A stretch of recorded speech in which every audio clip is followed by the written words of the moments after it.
back.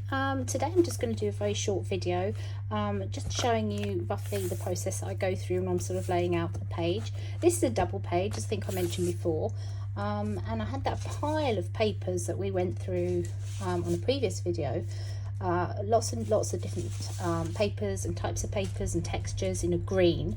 So today I'm just going to try and pick out a few things that I like, and get some kind of a mental picture, I suppose, of how it might sort of appear on the page, if not exactly, then to give me a feel for it.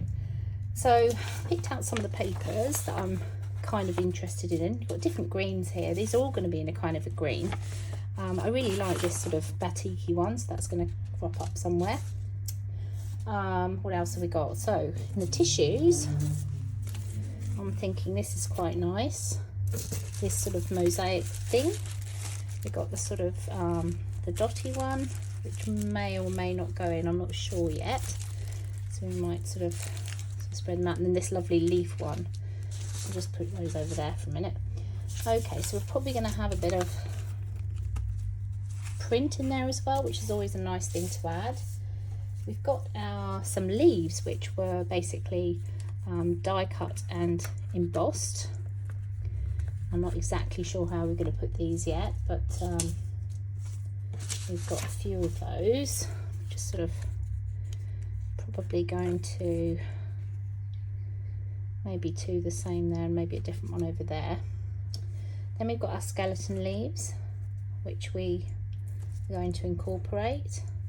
It's a Buddha leaf there, which is quite nice. This lovely texture here, which is definitely going to feature somewhere. Then we've got our textured wallpaper, which will colour up, but this will be the sort of base that we work with. Maybe here. I'm going to move all this around, I think, and I'll do a video actually showing me working, and you can see how I put it together. But this is lovely. This is another bit of textured wallpaper, which we did the inking on. We did some inking on that one, so maybe up there.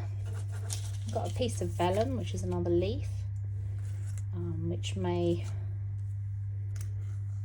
come down here. It's a bit scattered at the moment, the leaves. I think the leaves are going to go in at the end, possibly. Then we've got some tissue. A very vivid green, that, so we might tone that one down. Don't forget we've got those to use. And what else? We've got this lovely, I love this. This is a bit of brown packing paper that came in the post, and I just sort of got some paint on there, some paint splatters. This was a kitchen roll used for cleaning up, so that's going to come in somewhere. This was just a piece of paper that was, I think we've got distress oxides on there, which is super nice. Quite like the juxtaposition of the sort of brown with the green. And then we have some embossed cards or papers, which I've got here this lovely sort of cobblestone effect. So although it's nature green, I'm trying to sort of pick up the idea of a sort of country scene, perhaps a path, perhaps of a little wall, come across a broken down wall in the woods. And then we have another one, which is the wood effect. And I may not use all three of these, I may use just little scraps of them, but we'll put it there because it's going to jog my memory. Okay, so we're almost there. And then we'll be perhaps using some of these printed or stamped masking tape scraps, because again, we've got that lovely mixture of greens and browns, but we've also got the masking tape itself, which isn't very, very bright. Okay, that's it for today. I've just kind of laid out the things that I think I'm going to use on this page.